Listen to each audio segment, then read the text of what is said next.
Hello दोस्तों, तो एक बार फिर से स्वागत है आप सभी का हमारे यूट्यूब चैनल डी ट्यूटोरियल्स में। फ्रेंड्स, ये हमारा फ्लूइड मैकेनिक्स का सेकंड लेक्चर है और इस लेक्चर में मैं आपके साथ डील करने वाला हूँ मास density, specific gravity, relative density, specific weight, specific volume, viscosity और इन सब से रिलेटेड एक न्यूमेरिकल। ये हमारा जो हमने नाम लिया ये सारे के सारे हमारे फ्लूइड के प्रॉपर्टीज़ हैं। पिछले क्लास में हमने प्रॉपर्टीज़ को स्टार्ट किया था जिसमें से इंटेंसिव एंड एक्सटेंसिव प्रॉपर्टीज़ ही पढ़ा था। अब उसके आगे का जो कुछ इंपॉर्टेंट प्रॉपर्टीज़ है जिसके बारे में हम लोग पिछले वीडियो में डिस्कस किए थे उसी को हम लोग आगे फॉरवर्ड करते हैं। ठीक है, तो अब चलिए हम लोग देखते हैं क्या क्या है इसमें। पहला जो है, जैसा कि हमने बोला था, मास density, specific gravity, relative density. तो उसमें से सबसे पहला मास डेंसिटी जो है इसके बारे में हम लोग पढ़ते हैं। मास डेंसिटी है क्या? ठीक है, ये सब जो some important properties of fluid है ये सब आपको छोटा छोटा न्यूमेरिकल और बहुत ही बेसिक कंसेप्ट को पकड़ के चलना है ताकि न्यूमेरिकल आपका सॉल्व हो सके। इन्हीं सभी पे बेस्ड आपका न्यूमेरिकल्स होगा और न्यूमेरिकल्स जैसे जैसे फ्लूइड आगे बढ़ता है, चैप्टर्स आगे बढ़ते हैं, वो थोड़ा टफ होता जाता है। तो इन सभी चीज़ों का ध्यान आपको रखना है, इसलिए हम छोटा छोटा वीडियो बनाने की कोशिश कर रहे हैं, उसमें एक एक टॉपिक समझा करके आगे बढ़ना है। ठीक है, तो मास डेंसिटी देखते हैं। मास डेंसिटी क्या है? तो मास डेंसिटी जो वैसा मास जो पर यूनिट वॉल्यूम, किसी भी लिक्विड का पर यूनिट वॉल्यूम जो मास होता है उसी को हम लोग क्या कहते हैं? मास विच पोजेस पर यूनिट वॉल्यूम। मतलब यहाँ हमने सब शॉर्ट में लिखा है, ताकि आपको याद करने में, रिकॉइल करने में बहुत इजी हो, इजी वे में। तो मास डेंसिटी क्या है? Mass which possess by the fluid per unit volume. जो भी अब जो लिक्विड होता है फ्लूइड, उसको हम लोग कैसे मेजर करते हैं? उसका वॉल्यूम मेजर करते हैं। तो उसका पर यूनिट वॉल्यूम में उसका जो मास होता है उसको हम लोग क्या कहते हैं? Mass density. ठीक है, ये लाइन क्लियर हो गया। अब इसी मास डेंसिटी को हम लोग क्या कहते हैं? स्पेसिफिक मास। इसी को हम लोग स्पेसिफिक मास भी कहते हैं। देन इसको डिनोट करने के लिए सिंबल हम लोग रो का यूज करते हैं। ठीक है, इसका एसआई यूनिट क्या होता है? केजी पर मीटर क्यूब। जैसा कि हमने इसमें कहा possesses mass which it possesses per unit volume. तो मास केजी और पर यूनिट वॉल्यूम मतलब m cube, centimetre cube, m cube, वही हमारा वॉल्यूम होगा। ठीक है, तो उस तरह से ये है। अब आगे चलते हैं। Specific gravity, ratio of specific wait, ये स्पेसिफिक ग्रेविटी क्या है? तो इसको हम लोग पढ़ते हैं। इसका डेफिनेशन क्या है? Ratio of specific weight of fluid to the specific weight of standard fluid. जिस भी फ्लूइड का हमें स्पेसिफिक ग्रेविटी फाइंड आउट करना है, उसको उसका मास, उसका वेट और एक स्टैंडर्ड फ्लूइड का वेट, उसको कंपेयर कर देना, उसी को रेशियो को हम लोग कहते हैं specific gravity. For example, suppose आपको केरोसिन या पेट्रोल का स्पेसिफिक ग्रेविटी फाइंड आउट करना है। तो केरोसिन को क्या लिख रहे हैं? केरोसिन का जो वेट होगा उसको अपॉन वाटर, स्टैंडर्ड फ्लूइड जो है, ये स्टैंडर्ड फ्लूइड कुछ नहीं, वाटर को ले सकते हैं हम लोग कि जिसके साथ, मतलब ऐसा कोई फ्लूइड जिसके साथ हम कंपेयर कर सकते हैं। ठीक है, लेकिन जनरली लिया जाता है किसको? वाटर को। एट 4 डिग्री सेंटीग्रेड, मतलब 39.2 डिग्री फ़ारेनहाइट, इसको हम लोग स्टैंडर्ड फ्लूइड के रूप में लेते हैं। तो अगर केरोसिन का फाइंड आउट करना है तो सपोज केरोसिन का जो भी वेट होगा, सपोज 900 ग्राम है। ठीक है, और स्टैंडर्ड फ्लूइड जो है इसका कितना है? Specific gravity 9810। इसको सॉल्व कर देंगे, जो हमारा आंसर आएगा वही हमारा स्पेसिफिक ग्रेविटी ऑफ पेट्रोल हो जाएगा। ठीक उसी तरह केरोसिन, पेट्रोल, जो भी डीजल, जिसका भी आपको स्पेसिफिक ग्रेविटी फाइंड आउट करना है, चाहे कैसा भी लिक्विड हो, इस फॉर्मूला से आप फाइंड आउट कर सकते हैं। ठीक है, ये तो रहा हमारा specific gravity. Specific gravity of water क्या है 9810 न्यूटन पर मीटर क्यूब, ये आपको याद रखना है, ठीक है। 9810 न्यूटन पर मीटर क्यूब, ये फिक्स्ड है। फिर रिलेटिव डेंसिटी, रिलेटिव डेंसिटी मतलब क्या है? रिलेटिव डेंसिटी मतलब आपने खुद से बता रहा कि किसी के बीच रिलेशन निकालना, रिलेटिव, किसी के साथ कंपैरिजन करना है। जैसे आपका मेरा कंपैरिजन, आप दोनों आपके फ्रेंड्स के बीच आपका कंपैरिजन, ठीक है। तो मतलब कि यहाँ पे ratio of one substance with respect to other substance, किसी दो सब्सटेंस के बीच का रेशियो को हम लोग कहते हैं रिलेटिव डेंसिटी, ठीक है, रिलेटिव डेंसिटी। अब जैसे कि यहाँ पे ये जो लिखा हुआ है रो 1/2, तो रो 1/2 इसका मतलब क्या है कि जो सब्सटेंस 1 है उसके रिस्पेक्ट में, विथ रिस्पेक्ट टू 2 के रिस्पेक्ट में, सब्सटेंस 2 के रिस्पेक्ट में इसका specific gravity relative density find out किया गया है, ठीक है। Relative density of substance 1 with respect to substance 2, वो लिखने के लिए रो अपॉन 1/2 लिखा है, और रो 1/2 ये उसका, ये रो से क्या आता है? डेंसिटी आता है, मास डेंसिटी, लेकिन ये रिलेटिव डेंसिटी के लिए था। इस तरह से रिलेटिव मतलब किसी के रिलेटेड में आपका क्या डेंसिटी है उसको कहते हैं रिलेटिव डेंसिटी। अब हम लोग नेक्स्ट पॉइंट पे बढ़ेंगे, वो क्या है? Specific weight, specific volume, specific. तो अब हम लोग बढ़ते हैं आगे और देखते हैं स्पेसिफिक वेट और specific volume. Specific weight just आपका मास डेंसिटी की तरह है, स्पेसिफिक वेट जस्ट आपका मास डेंसिटी की तरह है। मास डेंसिटी में हम लोग क्या पढ़ते थे? मास पर यूनिट वॉल्यूम, मास पर यूनिट वॉल्यूम। और स्पेसिफिक वेट में हम लोग पढ़ेंगे वेट पर यूनिट वॉल्यूम। क्या पढ़ेंगे? Wait per unit volume. तो हम लोग यहाँ पे आप पढ़ते हैं, देखते हैं क्या लिखा हुआ है। इट इज़ द वेट, जैसा कि हमने कहा मास डेंसिटी में क्या था? Mass per unit volume. It is the weight of fluid, weight of fluid per unit volume, ठीक है। सपोज एक बकेट है, इसमें 3 लीटर फ्लूइड भरा हुआ है, ठीक है, 3 लीटर फ्लूइड है। अब ये हर एक लीटर का अपना एक वेट होगा, मास भी होगा। तो मास वाले को स्पेसिफिक मास कहते हैं, मास डेंसिटी कहते हैं। वेट वाले को स्पेसिफिक वेट और मास वेट डेंसिटी कहते हैं। वेट वाले को क्या कहते हैं? स्पेसिफिक वेट और वेट डेंसिटी। मास वाले को कहते हैं मास डेंसिटी और स्पेसिफिक मास, ठीक है, दो चीज़। It is also called weight density लिखा हुआ है। इट इज़ डिनोटेड बाय, इसको डिनोट करते हैं गामा से, ठीक है। फॉर वाटर, वाटर के लिए अगर हम लिखना चाहते हैं स्पेसिफिक वेट ऑफ वाटर, तो गामा के साथ हम लोग W का साइन लगा देंगे, ये फॉर वाटर हो गया। इसका SI यूनिट क्या है? न्यूटन पर mm metre cube. Newton means ये मास को, वेट को ये कर रहा है, वेट को, ठीक है, वेट को। तो वेट का यूनिट है न्यूटन और पर यूनिट वॉल्यूम है, इसलिए m³, ठीक। अब इसमें रिलेशन देखते हैं स्पेसिफिक डेंसिटी, मास डेंसिटी और स्पेसिफिक वेट में रिलेशन क्या है? Relation between mass density and specific weight. इसका एक सिंपल सा रिलेशन है, rho gamma equals to rho G, gamma equals to rho G और rho equals to gamma by G, ठीक है। ये रिलेशन आप लोग याद रखिएगा। जो भी अभी 3rd सेमेस्टर में है, फ्लूइड मैकेनिक्स पढ़ रहे हैं, अगर ये सब आप पढ़ते जाएंगे, ऐसे लिखेंगे अगर एग्ज़ाम में, तो आपको मार्क्स 100% मिलेगा, अच्छा मार्क्स मिलेगा। आप थोड़ा लैंग्वेज अच्छे से चेंज कर लीजिएगा अपने अकॉर्डिंग, ताकि वो वैसा लैंग्वेज लिखिएगा जो एग्जामिनर को समझ में आए, ठीक है। तो रिलेशन क्या है? गामा इक्वल्स टू रो जी, ठीक है। ये हम लोग आगे यूज करेंगे, अभी आपको एक न्यूमेरिकल करके दिखाएंगे, उस न्यूमेरिकल में ये सब का यूज होगा, ठीक है।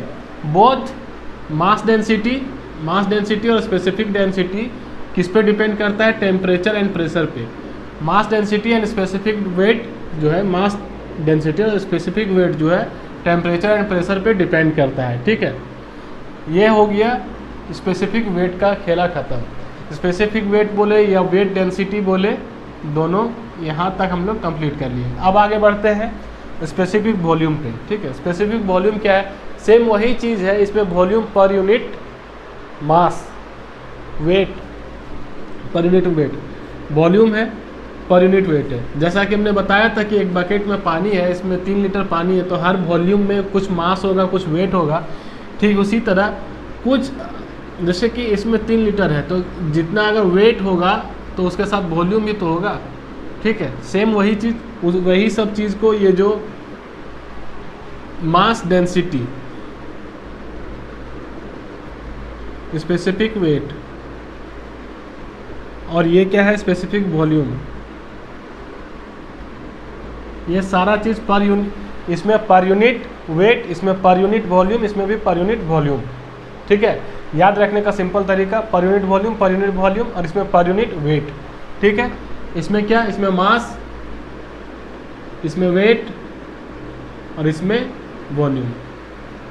ठीक है, क्या मास, क्या mass per unit volume, weight per unit volume, volume per unit weight. ठीक है, volume per unit weight, volume, volume. ठीक है, अब हम लोग चलते हैं स्पेसिफिक वॉल्यूम में। स्पेसिफिक वॉल्यूम में सिंपल जो अभी बताया हमने, ये क्या है? Reciprocal of specific wait. देखिए स्पेसिफिक वेट जो है इसी का ये रेसिप्रोकल है। ठीक है, डिनोटेड बाय भी, स्मॉल भी से इसको डिनोट किया जाता है। ये सब जो डिनोट किया जाता है स्मॉल भी, कैपिटल भी, ये सब आप लोग ध्यान में रखिएगा, क्योंकि कहीं कहीं न्यूमेरिकल में आपको सिर्फ स्मॉल भी से कुछ वैल्यू दे देगा। अब आपको समझना है कि वो क्या है? स्पेसिफिक वॉल्यूम है। ठीक है, इसका ऐसा यूनिट क्या है? मीटर क्यूब पर न्यूटन। आप लोगों को फ्लूइड में सबसे ज़्यादा इनिशियल का जो बेसिक जो कंसेप्ट है, मतलब इनिशियल के जो चैप्टर्स हैं, उसमें आपको ऐसा यूनिट का बहुत ही खासा ध्यान रखना होगा, क्योंकि ये सारा का सारा बहुत सारा ऐसा यूनिट आपको देखने को मिलेगा, चेंज होता रहेगा, कभी इधर कभी उधर। ठीक है, ये सब छोटा से छोटा और बड़ा से बड़ा, मतलब क्या है कि यहाँ मीटर क्यूब पर न्यूटन है, तो अब यहाँ mm क्यूब पर न्यूटन भी हो सकता था, किलो न्यूटन भी हो सकता था। ठीक है, तो ये सब चीज़ें चेंज होती रहेंगी, तो उसका भी ध्यान खासा रखना है। ठीक है, यूनिट्स एंड मेजरमेंट इसी का एक नेक्स्ट चैप्टर है, उसमें हम लोग यूनिट्स के बारे में पढ़ेंगे। फिलहाल अभी ये हमारा जो क्या क्या ख़त्म हो गया, हमने क्या क्या पढ़ लिया? हमने पढ़ लिया मास density, specific gravity, relative density, specific weight, specific volume. अब हम लोग चलते हैं एक न्यूमेरिकल की तरफ। एक न्यूमेरिकल हम लोग सॉल्व करेंगे, उसके बाद देखेंगे आगे और क्या पढ़ना है। ठीक है, तो चलिए, तो अब चलते हैं हम लोग अपने न्यूमेरिकल की तरफ। ये न्यूमेरिकल हमने बोर्ड पे लिख रखा है। न्यूमेरिकल में कहा गया है कि 3 litre of petrol weighs 23.9, calculate the mass density, specific weight, specific volume and specific gravity of petrol. मतलब हमने जो अभी इम्पोर्टेंट प्रॉपर्टीज़ पढ़ा, वो सारा का सारा चीज़ इसमें फाइंड आउट करने के लिए दे दिया गया है। ठीक है, अब हमें क्या करना है? फाइंड आउट करना है। तो फाइंड आउट करना है तो सबसे पहले न्यूमेरिकल्स में कुछ गिवन्स होते हैं, तो वो गिवन को हम लोग एलिमिनेट करके देख लेते हैं क्या क्या गिवन है। तो हम लोग देखते हैं कि वॉल्यूम दिया हुआ है 3 लीटर का, वेट दिया हुआ है 23.7 न्यूटन। इसको अगर हम लोग केजी में कन्वर्ट करेंगे तो 9.81 से डिवाइड कर देंगे, तो ये हमारा केजी में कन्वर्ट हो जाएगा। Then specific weight of water, ये 1000 kg पर मीटर क्यूब कंसिडर किया जाता है, ये होता है। ठीक है, तो यहाँ तक हम लोगों का गिवन है। अब क्या है कि पहला क्या है? Mass density. तो मास डेंसिटी फाइंड आउट करना है, तो मास डेंसिटी क्या है? Mass by volume. तो मास हमारा क्या था? ये था, ये मास। तो मास बाय वॉल्यूम कितना? 3 लीटर। 3 लीटर यहाँ कर दिए, ये दोनों को डिवाइड किए तो ये आंसर आ गया। इस तरह से हमारा मास डेंसिटी यहाँ पे 805 kg पर मीटर क्यूब फाइंड आउट होता है। फिर स्पेसिफिक ग्रेविटी ऑफ पेट्रोल, तो मतलब specific gravity of petrol, specific gravity of fluid, किसी भी फ्लूइड का, तो जिस फ्लूइड का फाइंड आउट करना है उसके रिस्पेक्ट में एक स्टैंडर्ड फ्लूइड लाना पड़ेगा, ये हमने बताया था। तो हमें किसका फाइंड करना है? पेट्रोल का। पेट्रोल का तो मास कितना है? ये स्पेसिफिक वेट क्या है? 805, और स्पेसिफिक डेंसिटी, सॉरी ये मास डेंसिटी मतलब स्पेसिफिक डेंसिटी, इसी को मास डेंसिटी को ही स्पेसिफिक डेंसिटी ऑफ फ्लूइड कहते हैं। ये स्पेसिफिक डेंसिटी यहाँ से आ गया। और specific density of standard fluid जो हम लोग वाटर को कंसिडर किए हैं तो वो 1000, ठीक है, ठीक है। वहाँ पे था 9810 जो हमने पहले बताया था, ठीक है। तो उसी को अप्रॉक्स 1000 लेकर के चला जाता है, ठीक ना। तो वो 1000 हमने किया तो हमारा रिजल्ट क्या आ गया ये, और ये 0.805 ये हमारा क्या आया, स्पेसिफिक ग्रेविटी ऑफ पेट्रोल। अब आता है specific weight of petrol. Specific weight of petrol क्या है, weight per unit volume, weight per unit volume, weight per unit volume. तो वेट कितना है हमारा 23.7 जो यहाँ पे दिया हुआ है, और वॉल्यूम कितना है 3 दिया हुआ है। तो इसको सॉल्व करेंगे तो 7.9 न्यूटन पर लीटर आएगा। स्पेसिफिक वेट ऑफ पेट्रोल क्या है, वेट पर यूनिट वॉल्यूम। तो वेट कितना है हमारा 23.7 और टोटल वॉल्यूम कितना है, मतलब पर यूनिट ऑफ वॉल्यूम। तो उसको डिवाइड करेंगे तो 23/0.7/3। अब ये आता है रिजल्ट ये। तो इस तरह से स्पेसिफिक वेट ऑफ पेट्रोल भी हमारा फाइंड आउट हो गया। अब हमारा क्या है, स्पेसिफिक वॉल्यूम ऑफ पेट्रोल। तो वॉल्यूम पर यूनिट मास, पर यूनिट मास हर एक यूनिट मास का। तो 1 मास डेंसिटी कितना है था 805। तो पर यूनिट है, तो पर यूनिट के लिए 1/805। इसको जब सॉल्व करेंगे तो 1.242 इंटू 10⁻³ मीटर क्यूब पर केजी। 1.242 इंटू 10⁻³ मीटर क्यूब पर केजी। तो इस तरह से हमारा जो गिवन था, मास density, specific weight, specific volume और स्पेसिफिक ग्रेविटी ऑफ पेट्रोल, ये चारों चीज़ हम लोग फाइंड आउट कर लिए। जो भी आपको अभी जस्ट हमने पढ़ाया उस पर बेस्ड एक न्यूमेरिकल कराया। अब शायद आप लोगों का कंसेप्ट क्लियर होगा, ठीक है। तो इसके बाद एक टॉपिक और रह जाता है विस्कोसिटी। हम लोग विस्कोसिटी पढ़ेंगे, उसके बाद इस लेक्चर में बस विस्कोसिटी तक, ठीक है। तो हम लोग अब बढ़ते हैं विस्कोसिटी की ओर, ठीक है। तो चलिए विस्कोसिटी तरफ। और ये रहा हमारा विस्कोसिटी, आज का इस लेक्चर का लास्ट टॉपिक, ठीक है। तो विस्कोसिटी क्या है, एक प्रॉपर्टी है फ्लूइड का, by virtue of which they offer resistance to shear और एंगुलर डिफॉर्मेशन। मतलब ऐसा है, कहने का मतलब क्या है कि ऐसा प्रॉपर्टी जिसके कारण एंगुलर और शियर डिफॉर्मेशन में रेसिस्टेंस आता है। जैसे कि क्या है कि अगर कोई लिक्विड ऐसे फ्लो कर रहा है, ठीक है, 1 लेयर 2 लेयर 3 लेयर 4 लेयर ऐसे, तो हर लेयर में एक रेजिस्टेंस लगा रहा है फ्लो करने का, ठीक है। सपोज इधर में ये लिक्विड इधर फ्लो कर रहा है, तो इधर की ओर बढ़ रहा है, इधर वेलोसिटी यूनिफॉर्म चेंज हो रहा है, ठीक है। तो इसमें क्या है कि यहाँ पे जो है, यहाँ पे रेसिस्टेंस सबसे ज़्यादा लगेगा, फिर कम, फिर कम, फिर कम, क्योंकि ये जो पानी लोअर लेयर का रहेगा ये बहुत धीरे फ्लो करेगा, ठीक है। और इस in comparison to upper level का जो भी पानी है वो बहुत तेज़ी से फ्लो करेगा, इसमें रेजिस्टेंस कम, इसमें ज़्यादा। तो by virtue of which is resist the angular deformation, मतलब deformation of fluid, it means flow. Deformation in case of liquid उसको हम लोग कहते हैं फ्लो, ठीक है। In case of solid deformation ही होता है, क्योंकि हम लोग सॉलिड के केस में अगर फोर्स लगाते हैं, स्ट्रेस लगाते हैं, तो उतना ही डिफॉर्म करेगा जितना फोर्स हम लोग लगाएंगे। लेकिन फ्लूइड के केस में अगर हम लोग छोटा सा भी फोर्स लगाते हैं तो वो डिफॉर्म कर जाता है, इट मीन्स कि वो फ्लो कर जाता है, ठीक है। वो क्लियर हो गया ये लाइन, ये पॉइंट।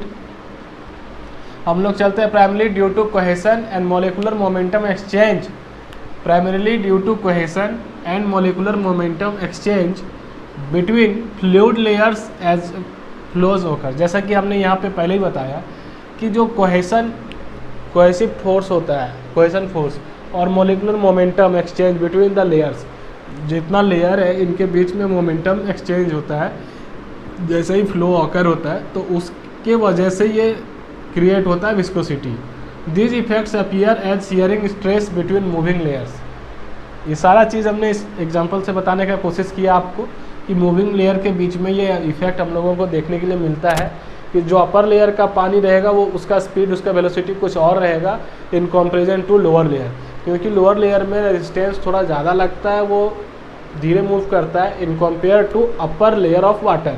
वाटर सरफेस का टॉप सरफेस जो होता है उसका जो मूवमेंट होता है, फ्लो होता है, वो ज़्यादा होता है। यही कहने का इसका मतलब है।